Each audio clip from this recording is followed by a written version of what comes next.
გემრიელესი. და ჩვენ ვიწყებთ გადაცემას იტალიიდან. ეს არის ქალაქი, სადაც ვერ გაფრთხილ ქუჩებში რა მოხდება. ეს არის მოულოდნელობით სავსე ქუჩები, დროშებივით არის სარეწი თოკებზე, მოტოები 1000-ნაირ მანევრს ჩადიან და როცა ქუჩაში მიდიხარ, თან არ არის ეგრეთწოდებული ტროტუარი და არ იცი მოტო საიდან გამოვარდება. ამიტომ მაინც უსაფრთხო არ არის, მაგრამ საინტერესო და მრავალფეროვანია.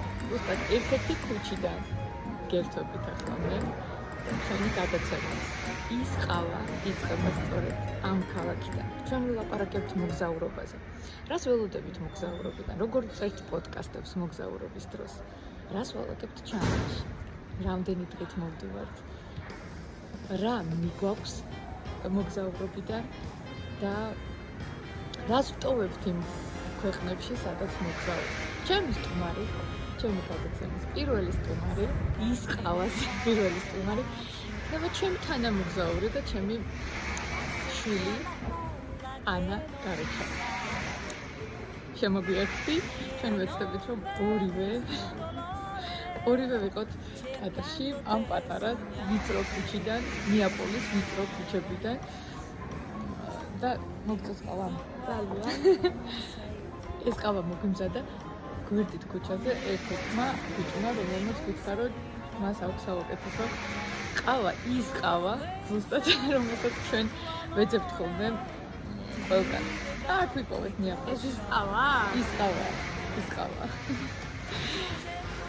უპირატესობით სარგებლობს რა თქმა უნდა, ჩემი თანამოგზაურია ანა, იმიტომ რომ ის ჩვენთან ერთად მოგზაურობს და ჩვენ მოგზაურობაზე ვიწყებთ პირველ გადაცემას. ჩაწერთ ნეაპოლში. დავიწყოთ. ყავა, რომელიც მგონია რომ არანაკლებ გემრიელია სხვა ქვეყნებში ალბათ, მაგრამ შენ როგორ ფიქრობ? განსხვავდება ყავის გემი თუ შედის ყველა გემო ერთნაირია ყავის? მაინც. ზოგადად არ უყვარს ყავა და ამიტომ ფიქრობს რომ არც აფხიზებს ყავა და არც არაფერი. შედის რა არის ის ყავა? ის ყავა არის ჩემთვის დილით რომ ვიღვიძებ და სამ ნალექია ყავა. ეს არის თურქულად მომზადებული. თურქულ ყავას გულისხმობ, ეს არის ჩემთვის ყველაზე დასამახსოვრებელი გემო, რასაც სახლში მივიქმნა ყოველ დილას.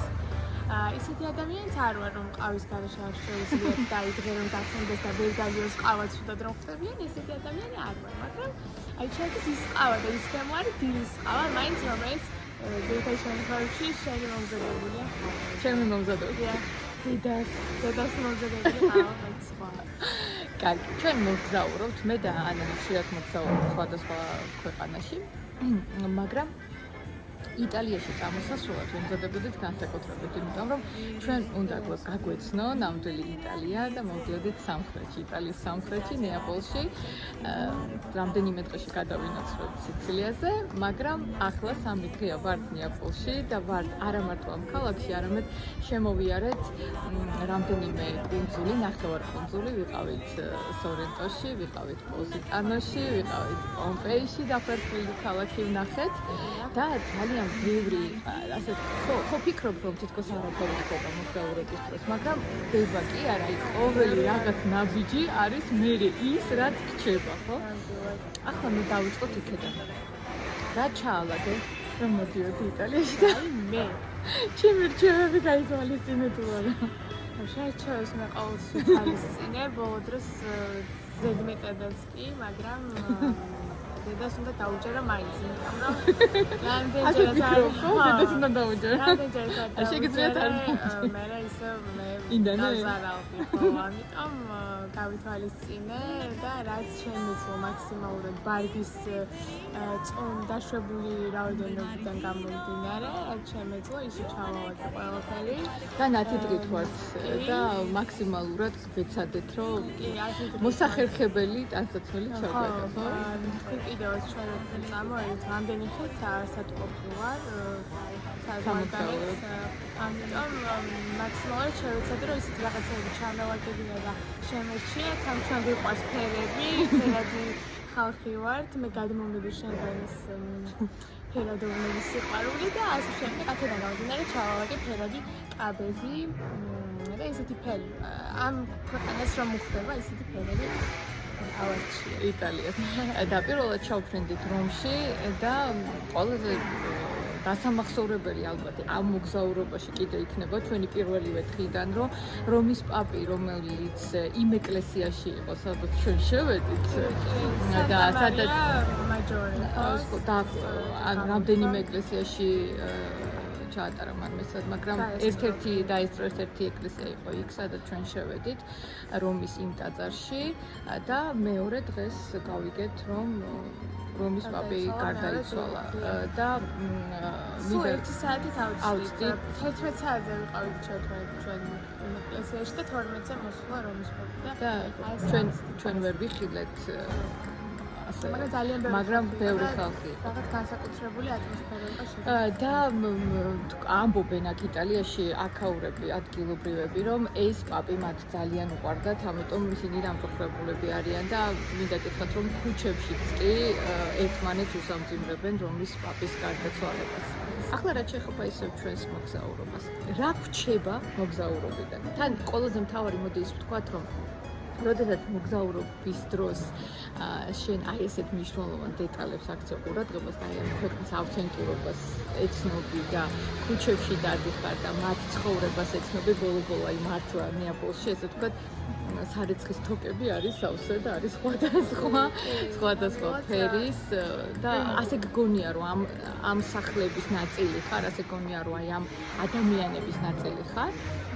და წარმოიდგინე ხარ აი ასეთ სამყაროში ხო და რას ვაკეთებ იმას პირადად მე რომ წერ პოდკასტებს დავდივარ ქუჩებში და ვლაპარაკობ და ვხსნი რა ხდება სად ვარ როგორ ვარ თან ვიწერ ხმებს და ხმაურებს რა თქმა უნდა ამ დროს ფაქტობრივად შენ კი ხარ და მოგზაურობ მაგრამ რა თქმა უნდა თან მუშაობ მე მუშაობ თან იმიტომ რომ წერ აუდიო პოდკასტებს და ახლა უკვე ჩვენი ვიდეო კასტებიც დაემატა ასე რომ ვთქვათ და ეს ვიდეო YouTube-ისთვის ჩვენი არქივისთვის ისყავა და აქ დავამატებ რომ ეს შენი პირველი ასე ვთქვათ ამ ფორმატში პირველი ვიდეო იქნება, პირველი ეპიზოდი იქნება, მაგრამ ყოველთვის გავაკეთებთ, რომ შემდეგი ეპიზოდები ტექნიკურად უფრო გამართული იყოს და კიდევ უფრო გარემოში შესთავაზო ჩვენს გამოწერებს ახალი ვიდეო.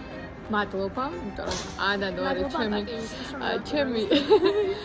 ჩემი პირველი სტუმარი ხომ არის, მაგრამ ყველაზე მთავარი ის არის, რომ არ დამოვიწყდეს მე, იმიტომ რომ არ მისახვედუროს ჩემი მუსიკალური რედაქტორი, იმიტომ რომ ჩემი პოდკასტების სერიის, ასე ვთქვათ, მუსიკაზე ზრუნავს ანანო და პოდკასტების სერია 1TV პოდკასტის გვერდზე 1TV-ში, რა თქმა უნდა, იქ შეგიძლიათ მოწებნოთ და პოდკასტების, აუდიო პოდკასტების სერიას ქვია მემორი.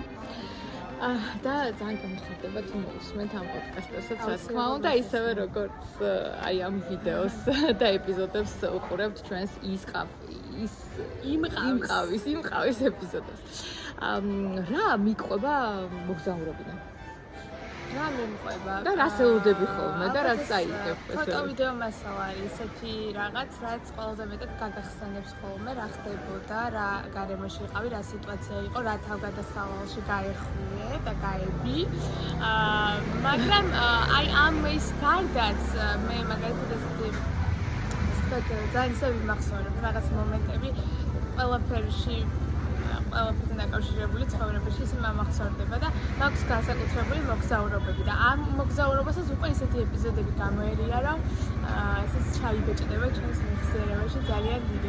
და მიგავს განცდები, დაგუწდებები, რა თქმა უნდა და თავგადასავალი, რომელიც სხვათა შორის არ გვაკლდა ამ 3 დღის განმავლობაში. სანაპიროში და ერთი ყველაზე ძამნისლავანი თავგადასავალი რომელიც გუშინ მოხდა ეს იყო რომელი ყველაზე მთავარი რომ გადავრჩით ეს იყო პოზიტანოდან სორენტომდე გზაში ავტობუსი მე მსგავს გზაზე არ ყოფილვარ ჩვენთან ამბობენ საქართველოში თუშეთის გზა არის ძალიან ვიწრო და ჩემ სამწუხაროდ მე არ ვარ თუშეთში ნამყოფი ეს აუცილებლად დავგვექნა და ვთქვი რომ აღარ შემეშინდება თუშეთის გზაზე ასვლა იმიტომ რომ პოზიტანის გზა იყო წარმოუდგენლად საშიში აი ეს ძალიან მისახვევი და ძალიან ვიწრო და უდიდესი ავტობუსით მივდიოდით ჩვენ იქ და როდესაც უკვე პოზიტანოში ჩავედით მშვიდობით იქიდან ბრუნდებოდით ერთ-ერთ მონაკვეთში ხე პირდაპირ მნიშვნელობით შემოვიდა ავტობუსში და გაგვიმართლა რომ ჩვენი ფანჯრის მაგივრად ჩვენს სამი ადგილით უკან რომ წარმოიდგინოთ ის ფანჯარა ჩატყდა მთლიანად ყველაზე კარგია და საბედნიეროდ არავინ დაშავებულა მთლიანად მთელი მინა ჩაიმსხვრა და მალევე შეცვალეს ავტობუსში გადაგვაჩინეს ოპერატიულად რა თქმა უნდა არის ძალიან მაყურებელი და გადაგვაჩინეს ახალ ავტობუსში და წამოვედით მერე უკვე უსაფრთხოდ, მაგრამ ეს იყო იმდენად მოულოდნელი, ხე შემოიჯრა ავტობუსში.